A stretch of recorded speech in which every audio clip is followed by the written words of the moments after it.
the Minecraft updates from 1.10 through to 1.12 were widely considered to be okay at best and wildly disappointing at worst. But then from 1.13 to 1.16, everything seems to change. Minecraft seemed to be going on the rise with update after update after update, hitting key points over and over and over again. But then something changed from 1.17 to 1.19 where the hype seemed to be fading away. And all of a sudden in the most recent 1.20 Trails and Tales update, the hype seems to be returning in some way or another. And from these waves of hype and disappointment throughout the Minecraft updates, that did get me wondering what actually does make a good Minecraft update. Well, one of the main things to start with and looking at is actually the Minecraft/Minecon lives, where we typically get a hint and idea as to what the next major update will be and have. And going back on the topic of the 1.10 all the way through the 1.12 update, we can see that 2 out of the 3 updates didn't actually get presented in any Minecon Live. The only main one we saw in a Minecraft Live was actually the 1.11 update. And if you do look back at the show, you might recall that they did show off shulker boxes, the evokers, vindicators, the totems of undying, observers, and the woodland mansion. And pretty much what we saw is pretty much what we managed to get in that update. Nothing more, nothing less. Just everything we were expecting to get is exactly what we managed to get. But even with that, most people, they still look back at 1.11 and just see an okay update at best. But even without a Minecraft Live, 1.10 and 1.12 was still marketed via social media such as Twitter. But even with that, it still didn't keep these updates from being lackluster at best. 1.13 to 1.16,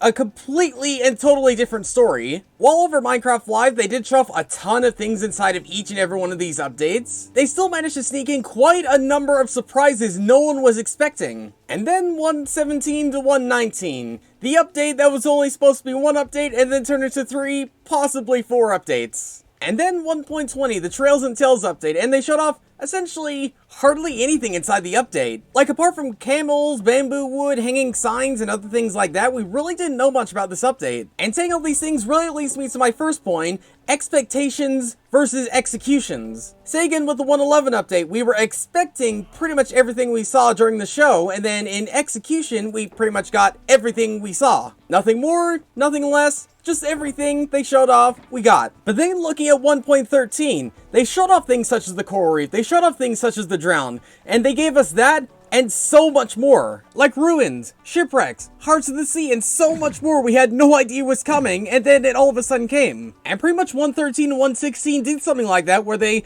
under-promised and over-delivered, which I think is one of the things that Minecraft sort of forgot about come 1.17, 1.18, and 1.19, where in hindsight it seems as though they had so many separate ideas for these updates, but then eventually in execution it ended up being either delayed or just never coming to the game. Fortunately, however, it seems as though the Minecraft devs got the idea and actually under-promised and really over-delivered in 1.20. Which kind of leads me on to my next point: the bigger the update, the longer the impact. Having a multitude of separate features inside of one separate update gives the players so many different types of things to do and create, and the more features inside a specific update, the longer the players will enjoy playing that specific update. But sometimes having a massive update isn't always the best of ideas. Which brings me on to my next point: the long-lasting, game-changing changes inside these updates. Now, saying that in hindsight sounds fairly simple, but in execution it's actually a little bit more complicated. But I think for something like this, there's really 2 main things the devs need to be thinking about when creating these features. And the 2 specific things the devs really need to be thinking about when making updates is